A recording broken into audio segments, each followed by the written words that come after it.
আপনি শ্বশুর শাশুড়ির খেদমত করেন, কোনো অসুবিধা নাই, কিন্তু আপনার মা বাবার খেদমত আগে, তারপর শ্বশুর শাশুড়ি। আপনার মা বাবার থাকার ব্যবস্থা আগে করেন, তারপর আপনার শ্বশুর শাশুড়ি। মা বাবাকে মাইনাস করে শ্বশুর শাশুড়ির পায়ের নিচে আল্লাহর জান্নাত খোঁজা, এইটা বোকামি ছাড়া আর কিছু হইতে পারে না। নবীজির কাছে এক সাহাবী বললেন, ইয়া রাসূলুল্লাহ, হজে যেতে চাই। খুব গভীর মনোযোগ দেন। নবীজি বললেন, তোমার আম্মা জীবিত আছে? ইয়া রাসূলুল্লাহ, আম্মা অসুস্থ মানুষ। নবীজি বললেন, যান আপনার আম্মার খেদমত করেন। দ্বিতীয় বছর আবার যা বললেন, ইয়া রাসূলুল্লাহ, আম্মার জীবিত আছে, কিন্তু আমি তো হজে যাইতে চাই। নবীজি বলেন, যান আপনার আম্মার খেদমত করেন। তৃতীয়বার আবার বলেন, ইয়া রাসূলুল্লাহ, আম্মা জীবিত আছে, আমি তো হজে যাইতে চাই। নবীজি বলেন, যান যান আপনার আম্মার খেদমত করেন। তখন এক পর্যায়ে তৃতীয়বার ওই আল্লাহর বান্দা আর থেমে না থেকে হজের উদ্দেশ্যে বের হয়েছেন মুসলমান। মা শুধু একটা বদদোয়া করেছে, আল্লাহ আমার সন্তানের উপর থেকে আপনার রহমতের দৃষ্টিকে আপনি সরায় নেন। আল্লাহর বান্দা টোপলা মাথায় নিয়ে হজের উদ্দেশ্যে বের হয়েছেন। গভীর মনোযোগ দেন। পথের মধ্যে রাত ঘনিয়ে এসেছে। ওই সময় তো আর প্লেনে যাইতো না, মানুষ পায়ে হেঁটে হজে যাইতো। তখন মসজিদের বারান্দার মধ্যে পোটলা মাথায় দিয়ে ঘুমায় গিয়েছেন। এমন তো অবস্থায় রাত্রেবেলা ওই এলাকার মধ্যে চোর ঢুকেছে। চোর কি করেছেন, মাল সামানাগুলো নিয়ে গিয়ে মসজিদের বারান্দায় রেখে পালায়ে গেছেন। সকল লোকজন এসে দেখে মাল সামানাগুলো মসজিদের বারান্দায়, মসজিদের ভেতরে এক লোক ঘুমায়। সকলে বলে, ওরে চোর, তুমি এত বাটপার, মাল সামানা মসজিদের বারান্দায়, তুমি ছদ্মবেশে মসজিদে ঘুমাও। লোকজন তাকে পাকড়াও করে বলে, এর হাত কেটে দাও। কোনো কথা না শুনে তার হাতকে কেটে যখন দিয়েছেন, এলাকার মধ্যে ঘুরে নিয়ে বেড়ায়। আল্লাহর বান্দা চোখের পানি ছেড়ে দিয়ে হাউমাউ করে কান্নাকাটি করে আর আল্লাহকে ডেকে বলে, আল্লাহ, আমার মার বদদোয়ার কারণে আজকে আমার এই অবস্থা হয়েছে। কিছু মানুষ বলে, হাই রে, চোরের কান্না তো এইরকম হইতে পারে না, নিশ্চয়ই কোনো রহস্য আছে। ঢাক দিয়ে বলেন, ভাই আপনার চোখের পানি তো মনে হয় না আপনি চোর, বলেন তো ঘটনাটা কি? তখন ঢাক দিয়ে বলেন, আমি আসলে চোর না, আমি হজের উদ্দেশ্যে বের হয়েছিলাম, কিন্তু বাড়িতে আমার মা অসুস্থ। 3 বছর থেকে হজে যাইতে চাই, কিন্তু নবীজি বলে তোমার মার খেদমত করো। এইবার আর আমি মার ইজাজত নেই, নবীজির ইজাজত না নিয়ে হজের উদ্দেশ্যে বের হয়েছিলাম।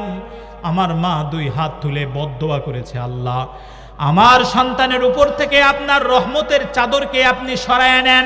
আমার মার বদদোয়া এমন ভাবে কবুল হয়েছে, সঙ্গে সঙ্গে আল্লাহ তাআলা দোয়াকে কবুল করে নিয়েছেন। এই জন্য আল্লাহর রহমতের চাদর আমার উপর থেকে সরায় নিয়েছেন। ওরে ভাই, যাদের মা জীবিত আছে, বাবা জীবিত আছে, আপনি মা বাবার খেদমত করেন না, আপনি একদিন বিরুদ্ধ হবেন, আপনার সন্তানও আপনার খেদমত করবে না। একদিন এক বাবা তার সন্তানকে লাঠি নিয়ে দৌড়ায়। সন্তানের হাতে লাঠি, বাবা সামন দিকে দৌড়ায়। দৌড়াইতে দৌড়াইতে বাবা একটা সীমানায় গিয়ে দাঁড়ায় গেলেন। সন্তান হতভম্ব হয়ে গেলেন, বাবা আপনি কেন দৌড়ানো বন্ধ করলেন? বাবা ডাক দিয়ে বলে, ওরে সন্তান, এই জায়গা পর্যন্ত তোমার দাদাকেও আমি হাতে লাঠি নিয়ে দৌড় দেওয়াইছিলাম, দাবড়াইছিলাম।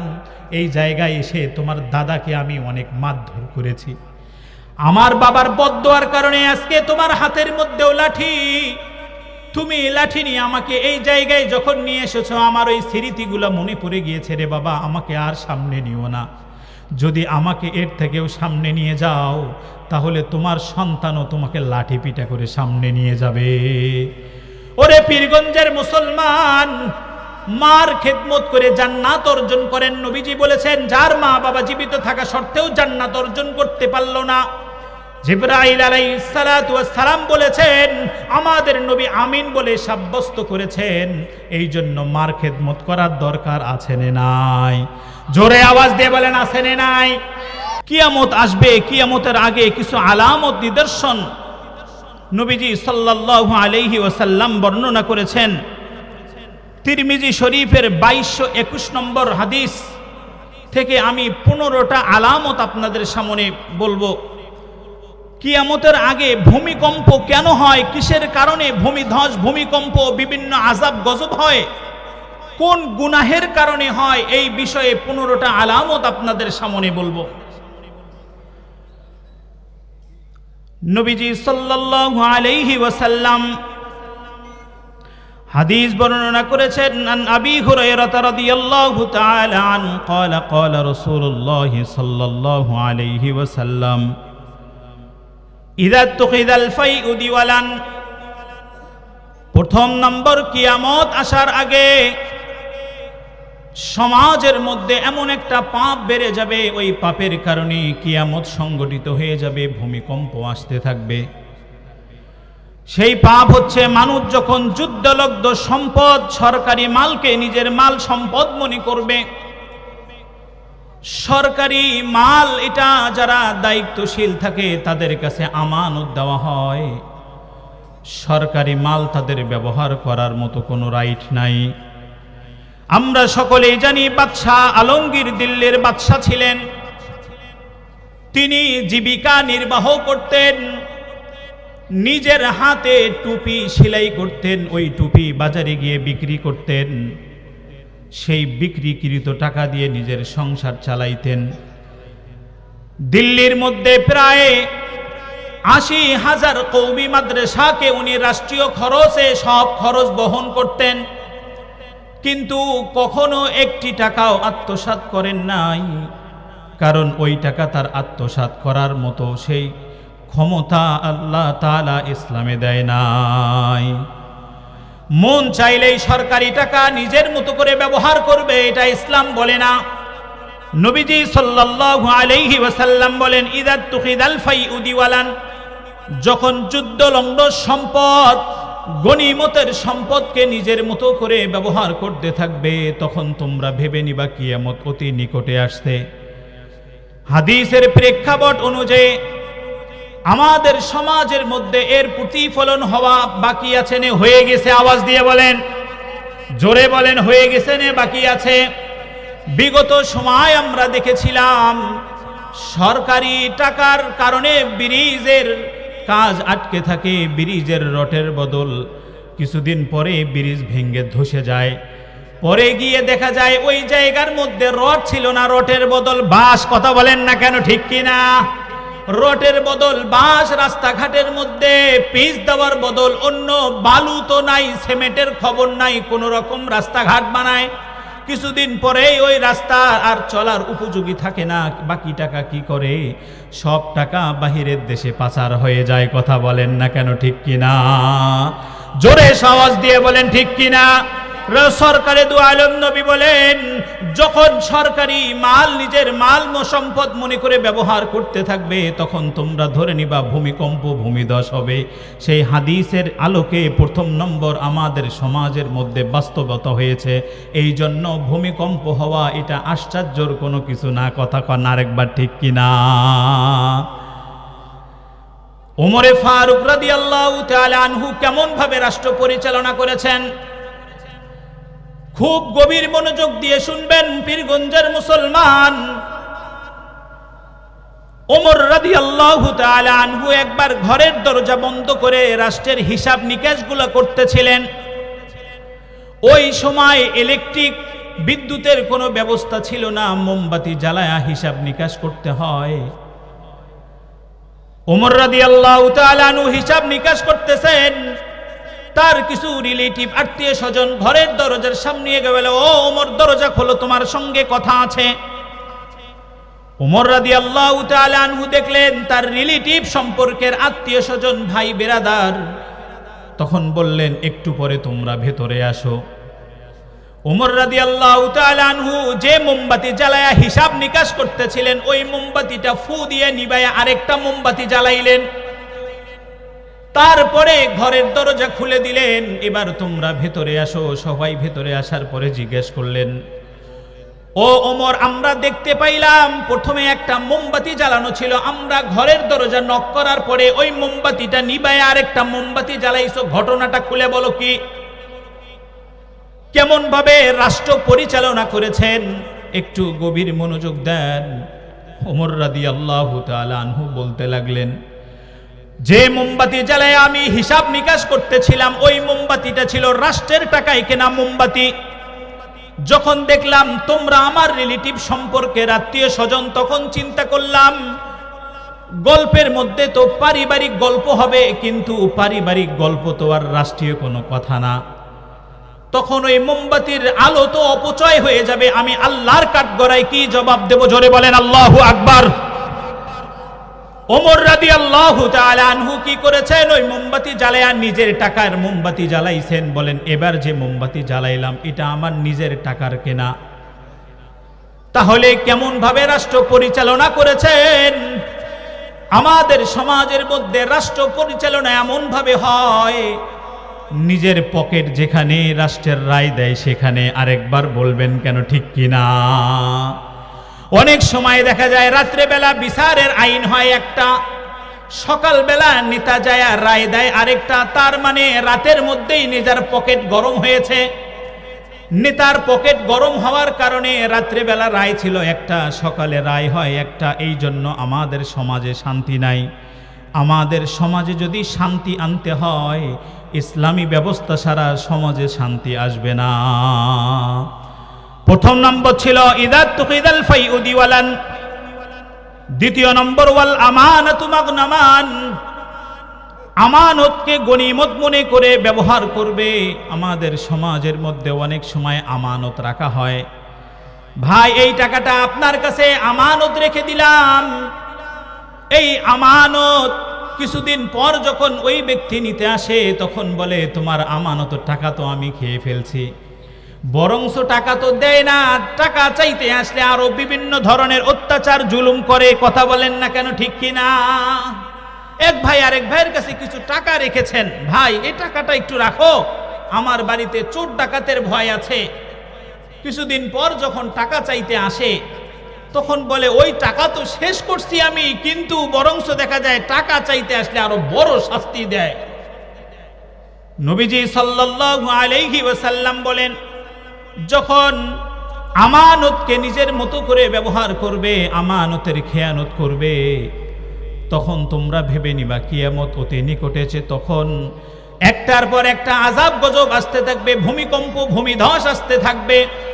নবীজি সাল্লাল্লাহু আলাইহি ওয়াসাল্লাম কেমন আমানতদার ছিলেন। নবীজির কাছে কাফেররা পর্যন্ত মাল সম্পদ রেখে দিত। নবীজি সাল্লাল্লাহু আলাইহি ওয়াসাল্লাম হিজরতের রাতের মধ্যে সাহাবা আজমাইনদের হাতের মধ্যে সকল আমানতের লিস্টকে ধরায় দিয়েছেন। কাফেররা পর্যন্ত বলা বলি করতে লাগলো, মুহাম্মদ তো আমাদের সম্পদ নিয়ে পালায়ে গেছে। সাহাবারা ডাক দিয়ে বলেন, তোমরা কার নামে কলঙ্কের দাগ দাও? সরকারে দু আলম নবী একটা সম্পদ নিয়ে তোমাদের পালায়ে যায় নাই। এই যে আমার হাতের মধ্যে লিস্ট, সকল সম্পদগুলো তোমাদের হাতে পাই টু পাই বুঝাইয়া দিতে বলেছেন। এই দৃশ্য দেখার পরে কাফেররা বলেন, কই মুহাম্মদ কই?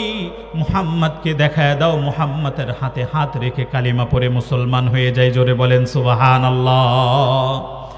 নবীজির আখলাক কেমন ছিলেন? নবীজির চরিত্র কেমন ছিলেন? ও মুসলমান, দিলের কান দিয়ে শোনেন আমাদের চরিত্র কেমন।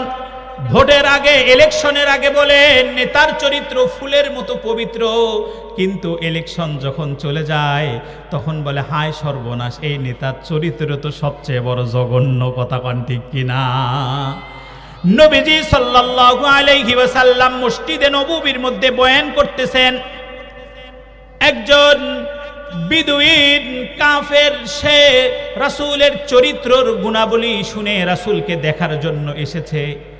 নবীজি বয়ান যখন চলাচ্ছেন, বয়ান শোনার পরে ওই বিদুইন কাফের মসজিদে নববীর বারান্দায় দাঁড়ায় প্রস্রাব করা শুরু করে দিয়েছে।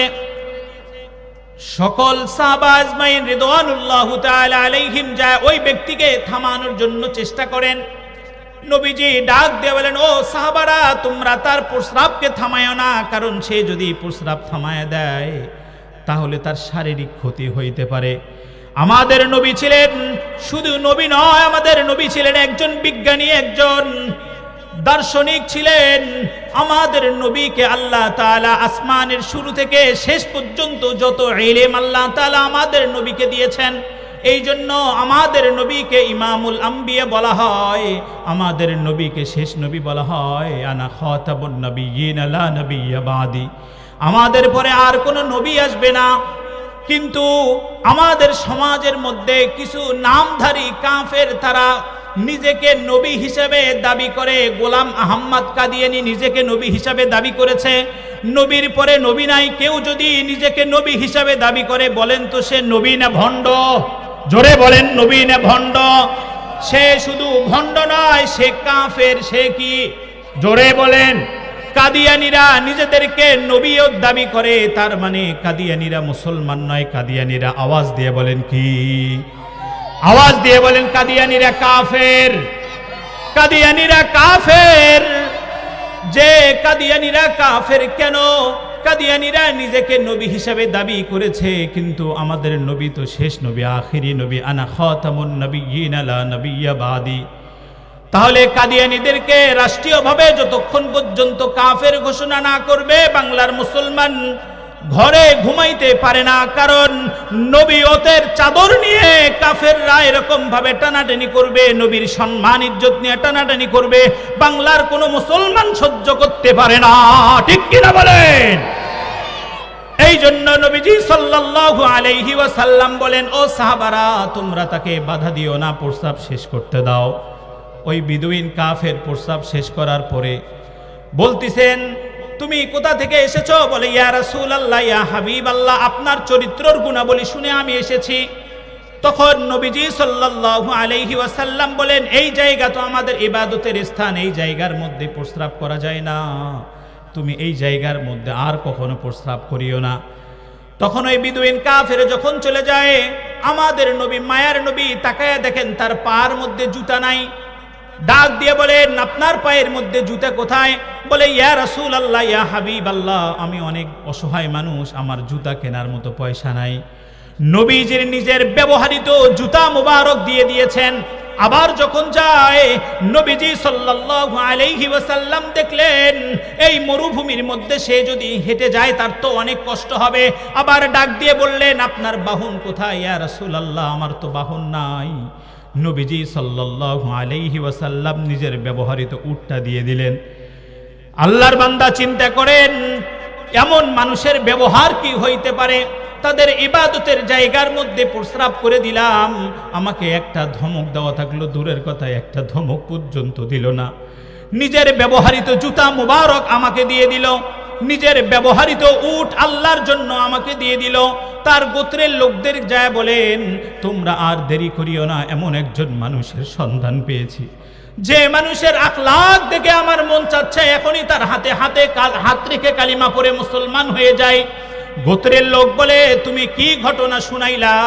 আমাদের তো মন চাচ্ছে হাতে হাত রেখে কালিমা পড়ে মুসলমান হয়ে যায়। সঙ্গে সঙ্গে সমস্ত গোত্রের লোকগুলো একসঙ্গে এসে বলে, ইয়া রাসূলুল্লাহ, এতদিন আমরা ভুল সিদ্ধান্তর মধ্যে ছিলাম, আপনার কাছে এসেছি ইয়া রাসূলুল্লাহ, আপনি হাতে হাত রেখে কালিমা পড়ে মুসলমান বানায়া দেন। জোরে বলেন সুবহানাল্লাহ। নবীজির আখলাক কেমন ছিলেন? এই জন্য নবীজি সব সময় আমানতকে যথাযথভাবে আমানতকে তাদের কাছে পৌঁছায়া দিয়েছেন। এই জন্য নবীজি বলেন, কিয়ামতের আগে ভূমিকম্প ওই সময় হবে যখন আমানতের খিয়ানত করা হবে। আজকে আমাদের সমাজের মধ্যে আমানত নাই, এই কারণে ভূমিকম্প আসে। তৃতীয় নম্বর, ওয়াজ যাকাতু মাগরামান, যারা যাকাতকে জরিমানা মনে করবে, নবীজি বলেন তোমরা তখন ধরে নিবা কি তখন কিয়ামত অতি নিকটে আসছে, ভূমিকম্প ভূমিধস হবে। আমাদের সমাজের মধ্যে দেখা যায় কোটি কোটি টাকার মালিক, কোটি কোটি টাকার সম্পদ, কিন্তু যাকাত দেওয়ার বেলায় সামান্য লুঙ্গি গামছা দেয়। আওয়াজ দেন না কেন? ঠিক কিনা? কিন্তু তারা যদি জাকাত হিসাব করে দিত, লক্ষ লক্ষ টাকা তাদের জাকাত আসতো, কিন্তু জাকাত দেওয়ার কারণে আল্লাহ সম্পদ কমায় না, সম্পদকে বাড়ায় দেয়। আল্লাহ রাব্বুল আলামিন কুরআনে পাকে ইরশাদ করেন, আনফিকু মিম্মা রাযাকনাকুম, বান্দা তোমাকে আমি যে সম্পদ দিয়েছি ওই সম্পদ থেকে আমি আল্লাহর রাস্তায় ব্যয় করো। আমার আপনার সম্পদ দিয়েছেন কে? আওয়াজ দিয়ে বলেন।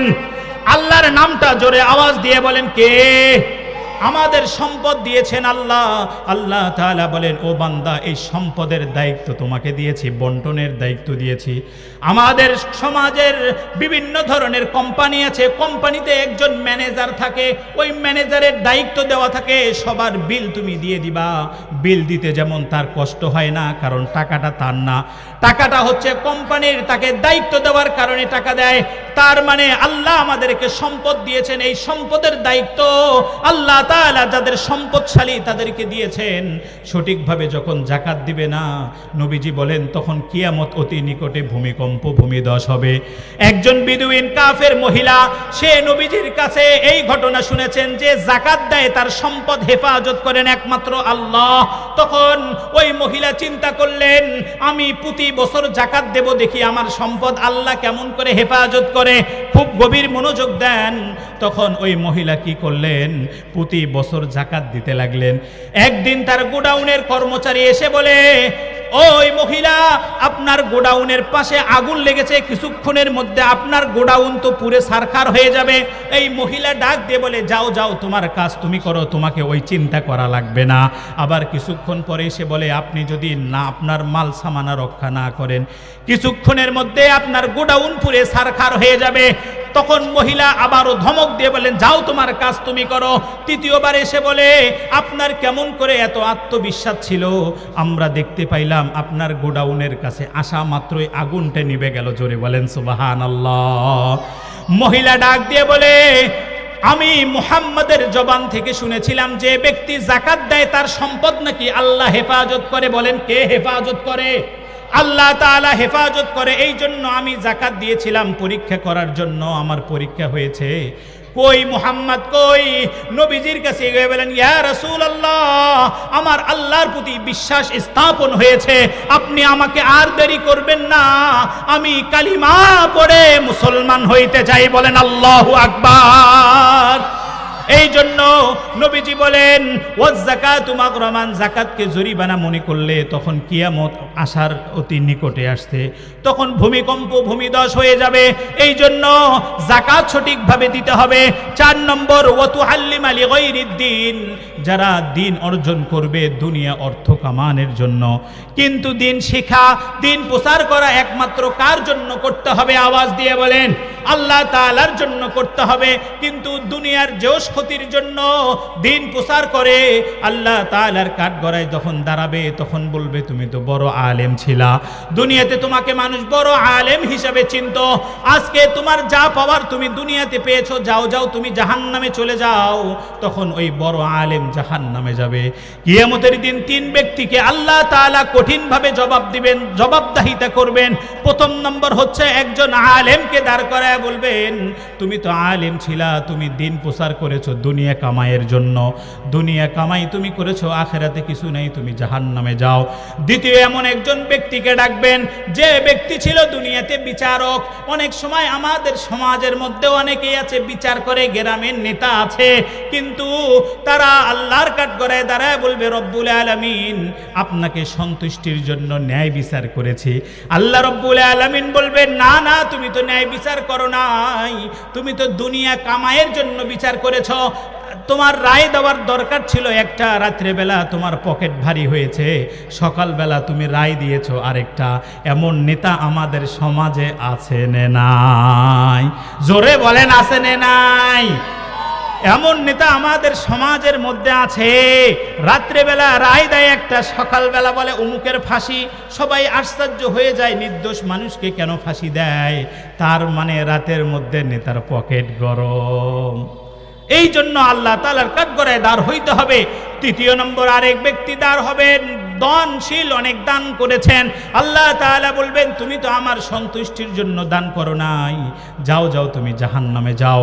কিন্তু সব ইবাদত একমাত্র করতে হবে কার সন্তুষ্টির জন্য? আওয়াজ দিয়ে বলেন, জোরে আওয়াজ দিয়ে বলেন, কার সন্তুষ্টির জন্য? দিন প্রচার করতে হবে কার সন্তুষ্টির জন্য? দান সদকা করতে হবে কার সন্তুষ্টির জন্য? এরকম ভাবে ন্যায় বিচার করতে হবে, এটাও কার সন্তুষ্টির জন্য? আল্লাহর সন্তুষ্টি অর্জনের জন্য। রাসূল বলেন সমাজের মধ্যে যখন ন্যায় বিচার হবে না তখন তোমরা ধরে নিবা কিয়ামত অতি নিকটে। ৫ম নম্বর নবীজি বলেন আতা আর রজুলু ইমরাতাত, মানুষ তার স্ত্রীর অনুগত্য করবে। দেখা যাবে স্ত্রী মার্কেটে যাবে, স্বামী বুড়ার মতো পিছন থেকে বিলগুলো পরিশোধ করবে। সমাজের মধ্যে নাই, পীরগঞ্জে মনে হয় এটা নাই, আমাদের রংপুরে আছে, অন্য অন্য জায়গায় আছে। ঈদের সময় মার্কেটে দেখা যায় স্বামী বেচারার ঘাড়ের মধ্যে একটা বড় ব্যাগ ঝুলে আর মতো খালি বিল পরিশোধ করে। ঈদের সময় মার্কেটে দেখেন না আপনারা? দেখেন না আপনারা? মনে হয় ঘরে থাকেন, তাই না? ঈদের সময় মার্কেটে দেখা যায় পুরুষ মানুষ যদি থাকে 4টা, মহিলা থাকে 20টা। কথা বলেন না কেন, ঠিক কি না? এটাই আল্লাহ রাসূল বলেছেন যে কিয়ামতের আগে আতা আর রজুলু ইমরাতাত, মানুষ তার স্ত্রীর অনুগত্য করবে। স্ত্রী যদি বলে তুমি আজকে সারা রাত বাইরে থাকবা, স্বামী বেচারা তো ভয় পায় স্ত্রীকে, সারা রাত বাহিরে থাকবে। তখন বলে ভাই আপনি বাহিরে কেন? তখন বলে না আর আমার বিবি বাহিরে থাকতে বলছে। তখন বলে আসি আর কি, একটু একটু পরে যাই। তার মানে বিবি তার ফোনে ঠেট দিয়ে দিয়েছে, খবরদার বাড়িতে আর ঢোকা হবে না। কথা কন না কেন, ঠিক কিনা? যদি স্ত্রীর কথা নাই শুনতো, ঘরের মধ্যে বড় 40 ইঞ্চি টিভি, ভাই এটা কার কথাই কিনলেন? আপনার ভাবি একটু নাটক দেখে তো হুজুর, এই জন্য। আপনার বাড়িতে এত বড় সাউন্ড বক্স কেন? আপনার ভাবি একটু মাঝে মধ্যে একটু ওয়াজ নসিহত শোনে তো এই জন্য। মানে সব খালি ভাবির উপরে। তার মানে যদি 40 ইঞ্চি টিভি ঘরে না দেয় স্বামীর খাওয়া বন্ধ, এমন মহিলা সমাজে আছে না নাই? স্বামীর উপরে কর্তৃত্ব খাটায় এমন জালেম মহিলা আছে না নাই? এই জন্য আল্লাহ রাসূল বলেন কিয়ামতের আগে যখন মানুষ স্ত্রীর অনুগত্য করতে থাকবে তখন তোমরা ধরে নিবা কিয়ামত নিকটে। তখন ভূমিকম্প ভূমিধস আসতেই থাকবে, আশ্চর্য হওয়ার কিছু নাই। অনেকেই বলে হুজুর ভূমিকম্প কেন হলো? এত আমাদের দেশের মধ্যে কওমি মাদ্রাসা, কত কোরআনের তেলাওয়াত, ভূমিকম্পটা কেন হইল হুজুর? এটার কারণ তো সবগুলোই বলতেছি। তাহলে ৫ম নম্বর, স্ত্রীর অনুগত্য করার কারণে ভূমিকম্প হয়। হ্যাঁ, ভালো কথা অবশ্যই শুনতে হবে, কিন্তু আপনার স্ত্রী বেপরদায় ঘরে আপনি স্বামী যদি কোনোদিন না বলেন, আল্লাহ রাসূল বলেন কুল্লুকুম রাইউন ওয়া কুল্লুকুম মাসউলুন আন রাইয়াতিহি, কিয়ামতের দিন আপনাকে আল্লাহর কাঠগড়ায় দাঁড় হইতে হবে। আপনার অধীনস্থদের সম্পর্কে আপনাকে জিজ্ঞেস করা হবে তাকে কিভাবে আপনি চালাইছেন। সেদিন এটা বলতে পারবেন না হুজুর আমার স্ত্রী আমার কথা শুনে নাই। আল্লাহর বিধান মানার জন্য স্ত্রীকে মারধর পর্যন্ত করতে হবে। কথা বলেন না কেন, ঠিক কিনা? 6 নম্বর নবীজি কি বলেছেন মুসলমান একটু খেয়াল করে শোনেন। এই হাদিস যখন পড়ি নিজের অজান্তেই চোখ থেকে পানি চলে আসে। ওয়া হাক্কা উম্মাহু, কিয়ামতের আগে মানুষ তার মায়ের নাফরমানি করবে, মায়ের নাফরমানি করবে এবং শাশুড়িকে আম্মা জান বলে ডাকবে। আমাদের সমাজের মধ্যে কিছু কুলাঙ্গার সন্তান আছে, নিজের মাকে কোনোদিন মা বলে ডাকে না, শাশুড়িকে ফোন দিয়ে আম্মা জান। কথা বলেন না কেন, নাই এমন? আপনাদের এখানে নাই মনে হয়, আছে, বিভিন্ন জায়গায় আছে। নিজের মাকে কখনো মা বলে না। কিছুদিন আগে ঢাকায় গেলাম, একজন বড় ডাক্তার, সে বলতেছেন, আমি বললাম ভাই আপনার আব্বা কেমন আছে? বলতেছেন মুরব্বি ভালো আছে। তখন বললাম মুরব্বি কেন বললেন? আপনার আব্বাকে আব্বা বলেন না? হুজুর আমার আব্বা গ্রামের মানুষ তো, ওই জন্য আমার সঙ্গে আর মেলেন, আমি তো বড় ডাক্তার। আমার মনটা চাচ্ছিল ওই ডাক্তারকে লাথি দিয়ে ফেলায় দেয়, যে সন্তান নিজের বাবার পরিচয় দিতে পারে না, ও কোনোদিন বড় ডাক্তার হইতে পারে না, ওই সমাজের সবচেয়ে বড় মূর্খ। কথা বলেন না কেন, ঠিক কিনা? নিজের বাবার পরিচয় দিতে যে সন্তানের লজ্জাবোধ হয়, ওই রকম সন্তান কোনোদিন বড় ডাক্তার হইতে পারে না। মানুষের চোখে বড় ডাক্তার হইতে পারে, আল্লাহর চোখে ওই সন্তানের 5 পয়সার দাম নাই। প্রিয় সম্মানিত হাজিরিন, এই জন্য মার নাফরমানি করে আপনি শ্বশুর শাশুড়ির খেদমত করেন, কোনো অসুবিধা নাই, কিন্তু আপনার মা বাবার খেদমত আগে, তারপর শ্বশুর শাশুড়ি। আপনার মা বাবার থাকার ব্যবস্থা আগে করেন, তারপর আপনার শ্বশুর শাশুড়ি। মা বাবাকে মাইনাস করে শ্বশুর শাশুড়ির পায়ের নিচে আল্লাহর জান্নাত খোঁজা, এইটা বোকামি ছাড়া আর কিছু হইতে পারে না। নবীজির কাছে এক সাহাবী বললেন, ইয়া রাসূলুল্লাহ হজে যেতে চাই। খুব গভীর মনোযোগ দেন। নবীজি বললেন, তোমার আম্মা জীবিত আছে? ইয়া রাসূলুল্লাহ আম্মা অসুস্থ মানুষ। নবীজি বললেন, যান আপনার আম্মার খেদমত করেন। দ্বিতীয় বছর আবার যা বললেন, ইয়া রাসূলুল্লাহ, আম্মার জীবিত আছে কিন্তু আমি তো হজে যাইতে চাই। নবীজি বলেন, যান আপনার আম্মার খেদমত করেন। তৃতীয়বার আবার বলেন, ইয়া রাসূলুল্লাহ, আম্মা জীবিত আছে, আমি তো হজে যাইতে চাই। নবীজি বলেন, যান যান আপনার আম্মার খেদমত করেন। তখন এক পর্যায়ে তৃতীয়বার ওই আল্লাহর বান্দা আর থেমে না থেকে হজের উদ্দেশ্যে বের হয়েছেন মুসলমান। মা শুধু একটা বদদোয়া করেছে, আল্লাহ আমার সন্তানের উপর থেকে আপনার রহমতের দৃষ্টিকে আপনি সরায় নেন। আল্লাহর বান্দা টোপলা মাথায় নিয়ে হজের উদ্দেশ্যে বের হয়েছেন। গভীর মনোযোগ দেন। পথের মধ্যে রাত ঘনিয়ে এসেছে। ওই সময় তো আর প্লেনে যাইতো না, মানুষ পায়ে হেঁটে হজে যাইতো। তখন মসজিদের বারান্দার মধ্যে পোটলা মাথায় দিয়ে ঘুমায় গিয়েছেন। এমন তো অবস্থায় রাত্রেবেলা ওই এলাকার মধ্যে চোর ঢুকেছে। চোর কি করেছেন, মাল সামানাগুলো নিয়ে গিয়ে মসজিদের বারান্দায় রেখে পালায় গেছেন। সকল লোকজন এসে দেখে মাল সামানাগুলো মসজিদের বারান্দায়, মসজিদের ভেতরে এক লোক ঘুমায়। সকলে বলে, ওরে চোর, তুমি এত বাটপার, মাল সামানা মসজিদের বারান্দায়, তুমি ছদ্মবেশে মসজিদে ঘুমাও। লোকজন তাকে পাকড়াও করে বলে, এর হাত কেটে দাও। কোনো কথা না শুনে তার হাতকে কেটে যখন দিয়েছেন, এলাকার মধ্যে ঘুরে নিয়ে বেড়ায়। আল্লাহর বান্দা চোখের পানি ছেড়ে দিয়ে হাউমাউ করে কান্নাকাটি করে আর আল্লাহকে ডেকে বলে, আল্লাহ আমার মার বদদোয়ার কারণে আজকে আমার এই অবস্থা হয়েছে। কিছু মানুষ বলে, হাই রে, চোরের কান্না তো এইরকম হইতে পারে না, নিশ্চয়ই কোনো রহস্য আছে। ঢাক দিয়ে বলেন, ভাই আপনার চোখের পানি তো মনে হয় না আপনি চোর, বলেন তো ঘটনাটা কি? তখন ঢাক দিয়ে বলেন, আমি আসলে চোর না, আমি হজের উদ্দেশ্যে বের হয়েছিলাম কিন্তু বাড়িতে আমার মা অসুস্থ। 3 বছর থেকে হজে যাইতে চাই কিন্তু নবীজি বলে তোমার মার খেদমত করো। এইবার আর আমি মার ইজাজত নেই, নবীজির ইজাজত না নিয়ে হজের উদ্দেশ্যে বের হয়েছিলাম। আমার মা 2 হাত তুলে বদদোয়া করেছে, আল্লাহ আমার সন্তানের উপর থেকে আপনার রহমতের চাদরকে আপনি সরায় নেন। আমার মার বদদোয়া এমন ভাবে কবুল হয়েছে, সঙ্গে সঙ্গে আল্লাহ তাআলা দোয়াকে কবুল করে নিয়েছেন। এই জন্য আল্লাহর রহমতের চাদর আমার উপর থেকে সরায় নিয়েছেন। ওরে ভাই, যাদের মা জীবিত আছে, বাবা জীবিত আছে, আপনি মা বাবার খেদমত করেন না, আপনি একদিন বিরুদ্ধ হবেন, আপনার সন্তানও আপনার খেদমত করবে না। একদিন এক বাবা তার সন্তানকে লাঠি নিয়ে দৌড়ায়, সন্তানের হাতে লাঠি, বাবা সামন দিকে দৌড়ায়। দৌড়াইতে দৌড়াইতে বাবা একটা সীমানায় গিয়ে দাঁড়ায় গেলেন। সন্তান হতভম্ব হয়ে গেলেন, বাবা আপনি কেন দাঁড়ানো দৌড়ানো বন্ধ করলেন? বাবা ডাক দিয়ে বলে, ওরে সন্তান, এই জায়গা পর্যন্ত তোমার দাদাকেও আমি হাতে লাঠি নিয়ে দৌড় দেওয়াইছিলাম, দাবড়াইছিলাম। এই জায়গায় এসে তোমার দাদাকে আমি অনেক মারধর করেছি। আমার বাবার বদদোয়ার কারণে আজকে তোমার হাতের মধ্যেও লাঠি। তুমি লাঠি নিয়ে আমাকে এই জায়গায় যখন নিয়ে এসেছো, আমার ওই স্মৃতিগুলো মনে পড়ে গিয়েছে রে বাবা, আমাকে আর সামনে নিও না। যদি আমাকে এর থেকেও সামনে নিয়ে যাও, তাহলে তোমার সন্তানও তোমাকে লাঠি পিটা করে সামনে নিয়ে যাবে। ওরে পীরগঞ্জের মুসলমান, মার খেদমত করে জান্নাত অর্জন করেন। নবীজি বলেছেন, যার মা বাবা জীবিত থাকা সত্ত্বেও জান্নাত অর্জন করতে পারল না, জিবরাইল আলাইহিস সালাতু ওয়াস সালাম বলেছেন, আমাদের নবী আমিন বলে সাব্যস্ত করেছেন।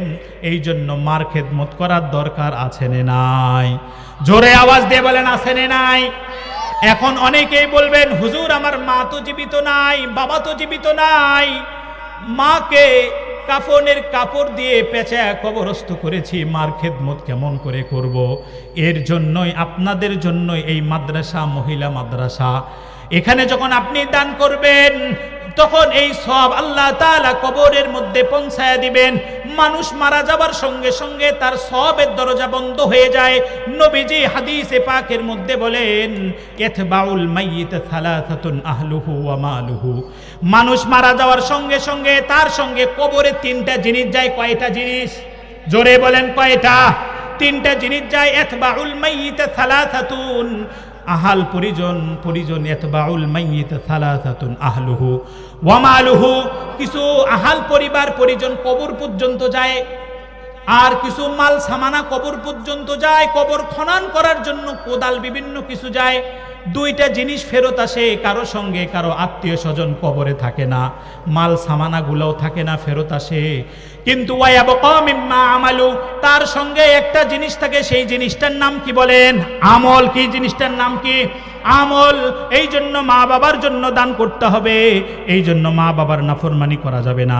7 নম্বর ওয়াদনা সদিকহু, কিয়ামতের আগে বন্ধুকে কাছের মনে করবে আর পিতাকে দূরের মনে করবে।